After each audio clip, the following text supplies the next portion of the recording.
नमस्कार मंडळी, आज मी तुमच्यासाठी मस्त अशी कुरकुरीत अगदी कमी तेलात तळलेली खमंग अशी अळूवडीची रेसिपी घेऊन आली आहे। हो मंडळी, अजिबात तेलकट न होणारी ही रेसिपी आहे। चला तर मग मंडळी, वेळ वाया न घालवता झटपट रेसिपीला सुरुवात करूया। तर इथे मी एका मिक्सर जारमध्ये खोबरं, लसूण, कोथिंबीर, भरपूर कोथिंबीर घालायची आहे। 15 ते 20 हिरवी मिरची घालायची आहे तिखटवाली। सोबतच यामध्ये एक मोठा चमचा भरून गूळ घालायचा आहे आणि एक लिंबा एवढा आपण म्हणजे त्यापेक्षाही कमी यामध्ये चिंच घालायची आहे। आता हे छानपैकी मिक्सरमध्ये वाटून घ्यायचं आहे। आता दुसरीकडे दुसऱ्या भांड्यात आपण 2 ते 2.5 वाट्या इथे बेसन घेतलेला आहे। आता आपण ह्यामध्ये चवीनुसार मीठ घालायचं आहे।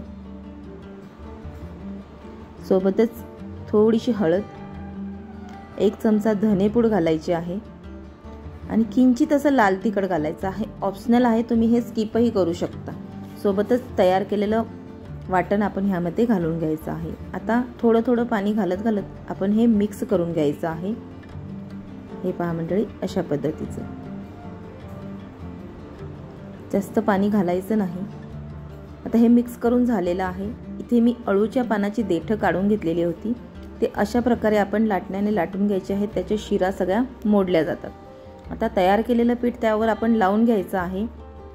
व्यवस्थितरित्या सर्व बाजूने पसरवून घ्यायचं आहे। जास्त पीठ लावायचं नाही, नाहीतर अजिबात अळूची चव येत नाही। तुम्ही बघू शकता मी कोणत्या पद्धतीने लावत आहे। अगदी पातळ पातळ त्याची एक लेयर करायची आहे पिठाची। एका पानावर लावून झाल्यावर दुसरं पान दुसऱ्या बाजूने अशा पद्धतीने उलट ठेवायचं आहे। हे पहा मंडळी, मी ऑलरेडी सर्व पानांच्या शिरा लाटून घेतल्या होत्या। असं करत करत 3 ते 4 पानं आपण ह्यामध्ये लावून घ्यायची आहे। तुम्ही तुमच्या आवडीनुसार कमी जास्त लावू शकता। तर इथे मंडळी मी 4 पानं लावलेली आहेत। आता आपण याचा रोल करून घ्यायचा आहे अशा पद्धतीने। आपण उकडण्यासाठी ठेवणार आहोत। त्या अगोदर आपण उकडीच्या चाळणीला तेल लावून घ्यायचं आहे, जेणेकरून वडी त्याला चिकटणार नाही अशा पद्धतीने। हे पहा मंडळी, आता हे 10 ते 12 मिनिटं शिजवून घ्यायचे आहे। शिजवून झाल्यानंतर आपण हव्या त्या आकारात कट करून घ्यायचे आहे।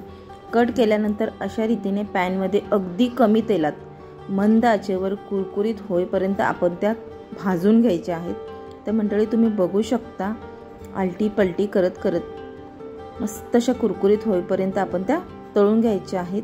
जास्त काही वेळ लागणार नाही, 4 ते 5 मिनिटात मस्त अशा मंद आचेवर त्या कुरकुरीत होतील।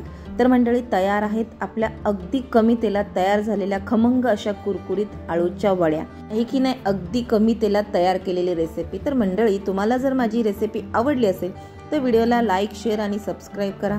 सोबतच बेल आयकॉन बटन दाबायला अजिबात विसरू नका, जेणेकरून तुम्हाला नवनवीन रेसिपीचे नोटिफिकेशन येत राहतील। पुन्हा भेटू अशाच एका नवीन रेसिपी सोबत। वेळात वेळ काढून पूर्ण व्हिडिओ पाहिल्याबद्दल मनापासून खूप खूप खूप थँक्यू। आणि हो मंडळी, रेसिपी सिंपल आहे पण टेस्टी आहे, नक्कीच ट्राय करा। अजून छान छान रेसिपी आपल्या चॅनलवर आहे, जाऊन तुम्ही नक्कीच बघा।